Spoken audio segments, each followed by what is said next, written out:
How does God respond when you hit rock bottom?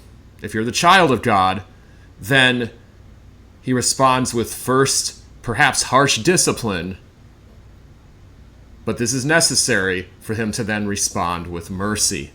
Sarah Slawick, the UWM Pen Guy, and this is the Bible Commentary. As always, if you like what you're seeing, I ask that you hit like and subscribe in order to help the channel grow. Now, without further ado, let's get into the Word. So today we're continuing our study of Joshua chapter 7 by looking at God's response to Joshua's prayer of not necessarily confession, but sort of confusion.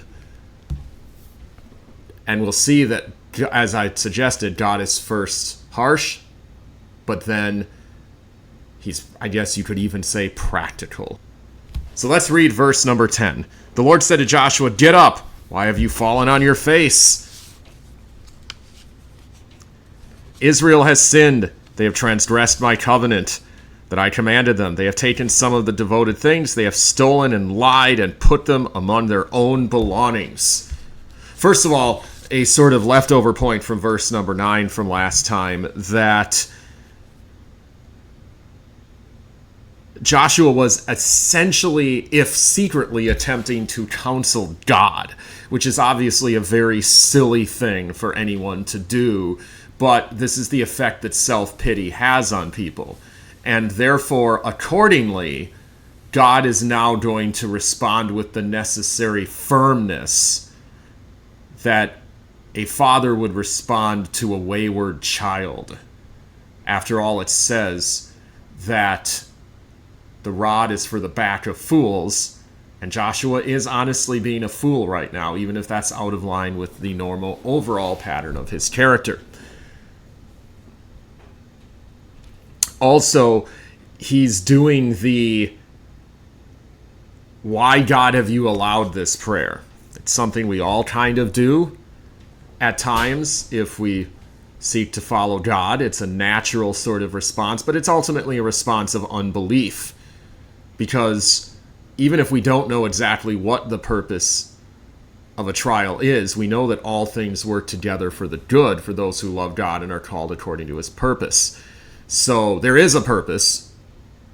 Asking why is natural. We're all probably going to do it, but ultimately, God may not give us a direct answer. He may never give us a direct answer, though oftentimes we will see at least part of the answer in our lifetimes. Now, moving on to verse 10, we see that the response is indeed blunt, because sometimes you just need to deal with the sin and kind of bypass all of the excuses that we as sinners make and all of the workarounds. There's a really interesting example of this actually on the ultimate level of salvation through the gospel, when Nicodemus says to Jesus one night, "Lord, we know that you're a great teacher, that you're from God, that no one can do what you do except unless they're from God." And he's got all these very deficient and inadequate ideas about who Jesus is. And Jesus cuts through all of that, like God is cutting through all of Joshua's sort of self-pity and excuse-making here, and just says, "You must be born again." Sometimes God will take time to reason with us. At the end of the book of Job, he spends 3 whole chapters, I believe, sort of knocking down Job's complaints and excuses, understandable though they may have been, given the amount that Job lost and the amount that he suffered. But sometimes God just cuts right to the point. "Get up.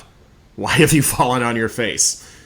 As important as prayer is, it's not, and this is going to sound weird to say, but it's not always the answer to everything. If there's something to deal with, then you can't substitute prayer to make yourself feel more spiritual. At that point, it almost becomes a milder version of Jesus saying, "Pray not vain repetitions." Because the prayer itself, though it's not vain in spirit, God sees your heart motive. It's not accomplishing its purpose. It's basically another way of saying, well, you should know better, just deal with the issue at hand.